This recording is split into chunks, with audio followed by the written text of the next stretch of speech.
Good morning. Braden here. Invert your English sentences for extra emphasis. In this lesson, you'll learn about cleft sentences, inversion, and more, and the keynote speech. This conversation takes place in the afternoon at the office. And it's between Jonathan and Jennifer, who are both on the committee. They're coworkers and know each other well, so the conversation will be relaxed, but because they are at work, it will be semi-professional. Let's listen to the conversation.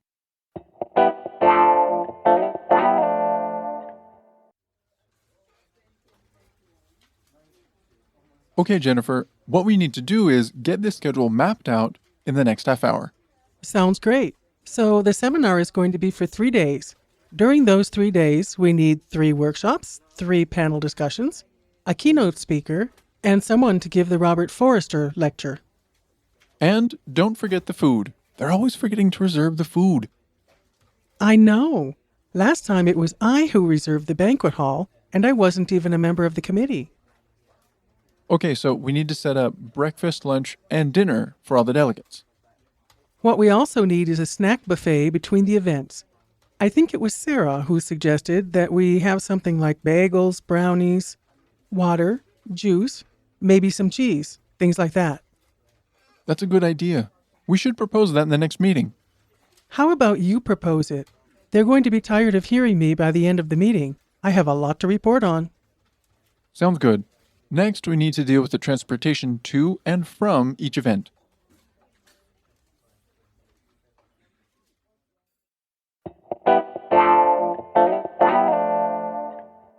So, in this lesson, we wanted to talk a little bit about workshops.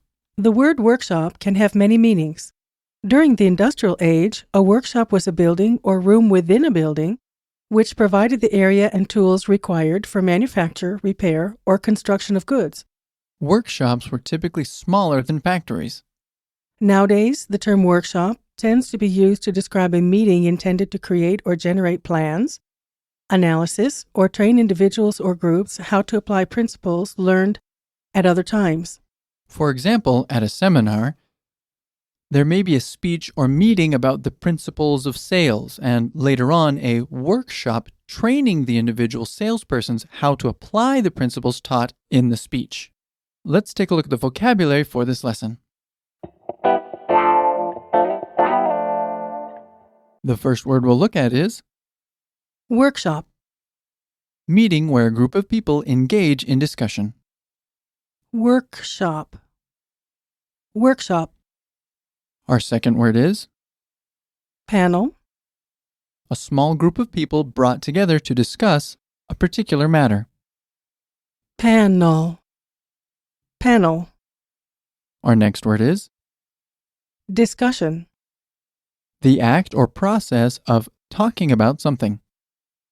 Discussion. Discussion. Next is Map out. plan a course of action. Map out. Map out. Next we have Keynote. introductory speech given at the beginning of a conference. Keynote. Keynote. Next is Lecture. an educational talk to an audience. Lecture. Lecture. Next we have Reserve. retain or hold for someone.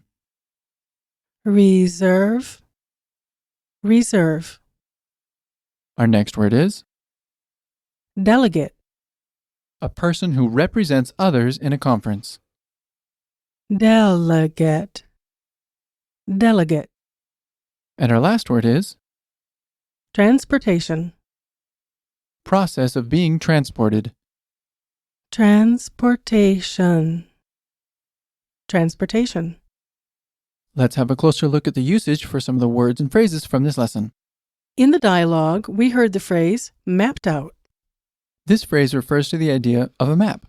Maps identify the major points of a particular area of interest. In the same sense, mapping out a schedule is synonymous to creating an outline for the schedule. That's right. They aren't going to write down everything, just the structure and enough detail for the schedule to be useful.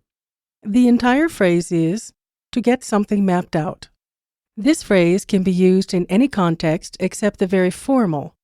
For example, you could get your wedding mapped out, or get your semester mapped out, or get your job duties mapped out. In formal situations, you would say organize your wedding or plan your semester instead of map out your semester or map out your wedding. But in casual conversation, map out and organize or plan are the same meaning. Could you break this down for us? Mapped out, And one time fast. mapped out. Our next phrase is keynote speaker. A keynote speaker is the person who gives a keynote speech. We already talked about the keynote speech, but the keynote speaker is just as important. Since the keynote speech is so important to the success of the seminar, the keynote speaker is typically a dynamic yet professional speaker.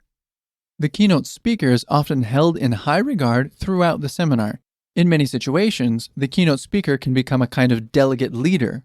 Could you break this down for us? Keynote speaker, And one time fast. keynote speaker. Let's take a look at the grammar point.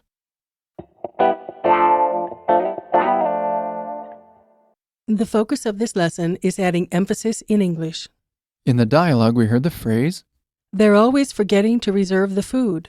Okay, so there are a number of ways to add emphasis to your sentences in English. 3 specific tools you can use are the passive, inversions, and cleft sentences. Use these forms to emphasize your statements when you're expressing your opinions, disagreeing with someone, making strong suggestions, expressing annoyance, etc. First, let's look at the use of the passive. The passive voice is used when focusing on the person or thing affected by an action. Generally, more emphasis is given to the beginning of a sentence. By using a passive sentence, we emphasize what happens to something rather than who or what does something. For example, reports are expected by the end of the week. In this example, attention is drawn to what is expected, which is reports, instead of when it is expected. Now let's take a look at inversions.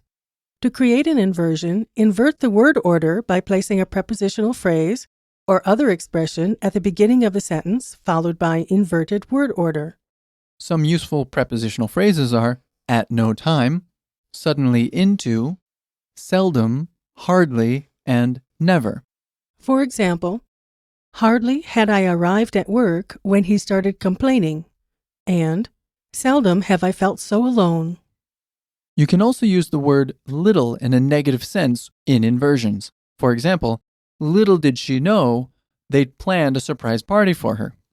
Note that the auxiliary verb is placed before the subject, which is followed by the main verb. Let's move on to expressing annoyance. To express annoyance or irritation, use the continuous form modified by always, forever, or something like that. This expresses annoyance at another person's action. This form is considered an exception as it is used to express a routine rather than an action occurring at a particular moment in time. For example, Martha is always getting into trouble, and Peter is forever asking tricky questions. Note that this form is generally used with the present or past continuous. He is always doing. They were always doing. For example, George was always being reprimanded by his teachers. Now let's look at cleft sentences. First, we have cleft sentences introduced by it is or it was. These are often used to emphasize a specific subject or object. The introductory clause is then followed by a relative pronoun. For example, it was I who received the promotion, and it is the awful weather that drives him crazy. Now let's look at cleft sentences that are introduced by what. Sentences introduced by a clause beginning with what are also used to emphasize a specific subject or object. The clause introduced by what is employed as the subject of the sentence and is followed by the verb to be. For example, what we need is a good long shower, and what he thinks isn't necessarily true. A quick tip here is that in some dialects of American English, you'll hear things like, what's wrong here is that there are too many computers. And what I'm focusing on here is the repeated is. This is incorrect, and the sentence makes perfect sense without the double is. If you've picked up that habit, it's a good idea to try to remove it. It's a grammar error not kindly looked on in the business world. That just about does it for today. Thanks for listening. Bye.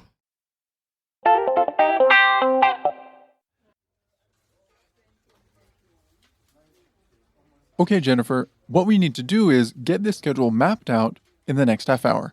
Sounds great. So the seminar is going to be for 3 days. During those 3 days, we need 3 workshops, 3 panel discussions, a keynote speaker, and someone to give the Robert Forrester lecture. And don't forget the food. They're always forgetting to reserve the food. I know. Last time it was I who reserved the banquet hall, and I wasn't even a member of the committee. Okay, so we need to set up breakfast, lunch, and dinner for all the delegates. What we also need is a snack buffet between the events. I think it was Sarah who suggested that we have something like bagels, brownies, water, juice, maybe some cheese, things like that. That's a good idea. We should propose that in the next meeting. How about you propose it? They're going to be tired of hearing me by the end of the meeting. I have a lot to report on. Sounds good. Next, we need to deal with the transportation to and from each event.